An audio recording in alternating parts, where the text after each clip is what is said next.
வணக்கம், வெல்கம்.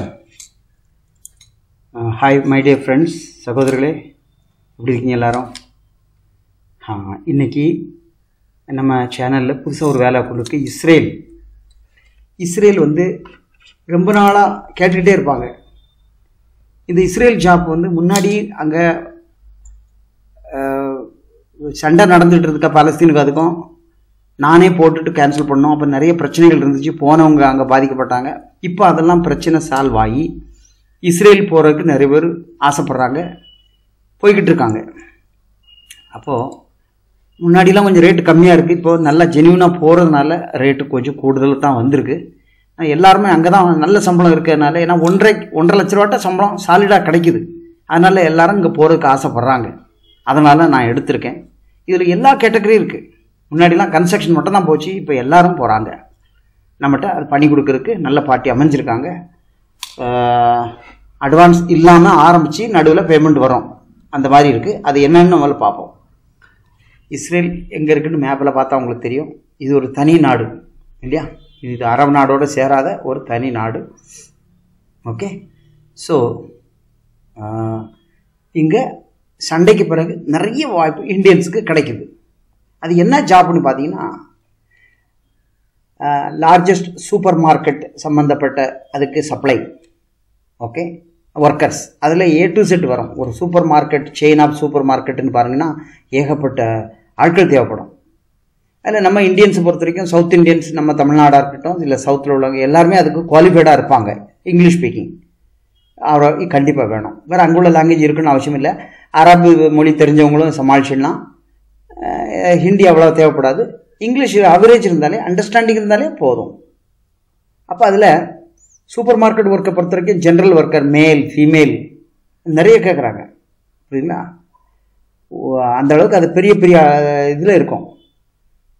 இது கொஞ்சம் ஹார்ட் ஒர்க்கும் இருக்கும். ஏன்னா மோஸ்ட்லி அதில் ட்ராலி பாய் இருப்பான், லோடிங் அன்லோடிங் எல்லா வேலையும் வரும். அதில் கொஞ்சம் ஹெல்த்து நல்லா இருக்கணும். ஒரு 40 வயசுக்குள்ளே போகலாம். அதுமாதிரி அதில் வெஜிடபிள் டிபார்ட்மெண்ட், கட்டிங், கிளீனிங், இதில் கிச்சன் ஹெல்ப்பர், கம்மீஸ் இவங்கெல்லாம் அப்ளை பண்ணலான்னு கேட்டிருக்கு. அதுயா, அதாவது சில வெஜிடபிள்ஸ்லாம் எடுத்து அழகாக பேக் பண்ணுற அளவுக்கு இருக்கவங்க அந்த கம்மீஸ், அந்த குக்கு அவெல்லாம் நல்லா பண்ணுவாங்க. ஆனால் வேலை என்னவோ கட்டிங், கிளீனிங் தான். ஓகே, அதை பற்றி ஃபிஷ் மோங்கர், அதான் ஃபிஷ் கட்டர், ஃபிஷ் மோங்கர்னு சொல்கிறாங்க அங்கே. அதுவும் இந்த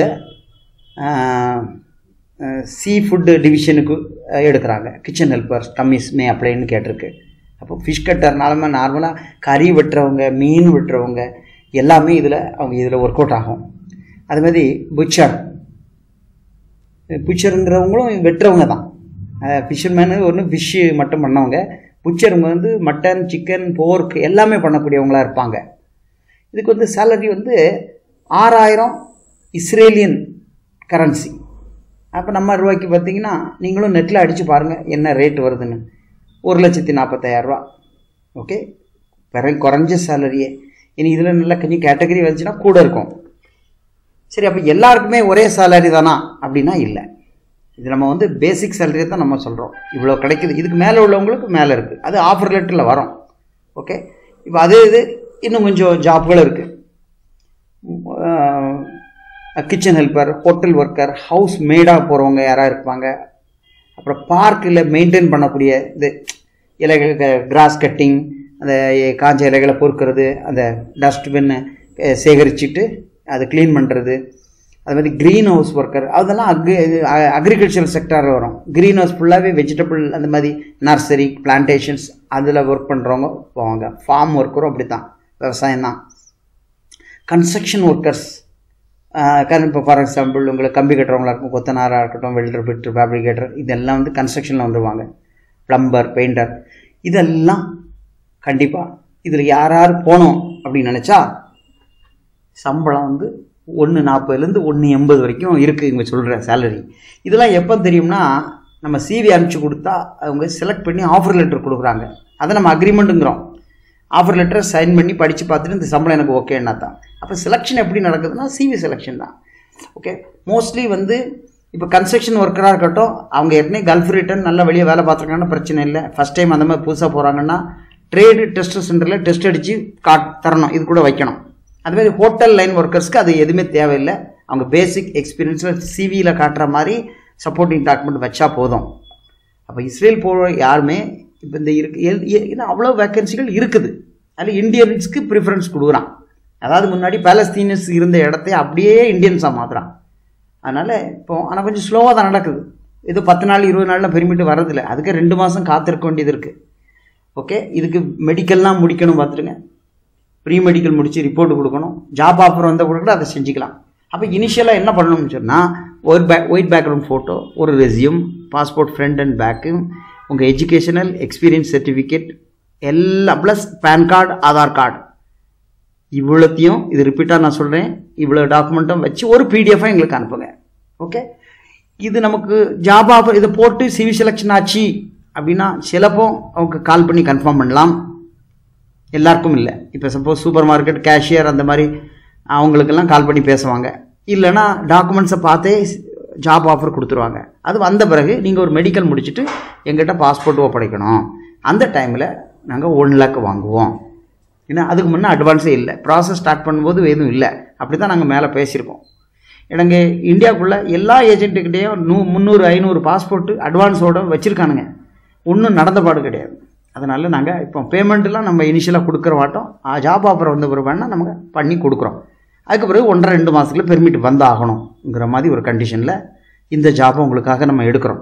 அதனால் இஸ்ரேல் போகிற யாராக இருந்தாலும் சரி, அவங்க உங்கள் ப்ரொஃபைலை எங்களுக்கு அனுப்புங்க. நாங்கள் அதை ஃபார்வர்ட் பண்ணி ஒரு 15 நாளோ 20 நாளுக்குள்ளே அது செலக்ட் ஆகி ஜாப் ஆஃபர் வந்துச்சுன்னா இன்ஃபார்ம் பண்ணுவோம். அப்போ எங்களுக்கு பாஸ்போர்ட் ஒப்படைக்கணும், மெடிக்கல் எடுக்கணும், 1 lakh கொடுக்கணும்.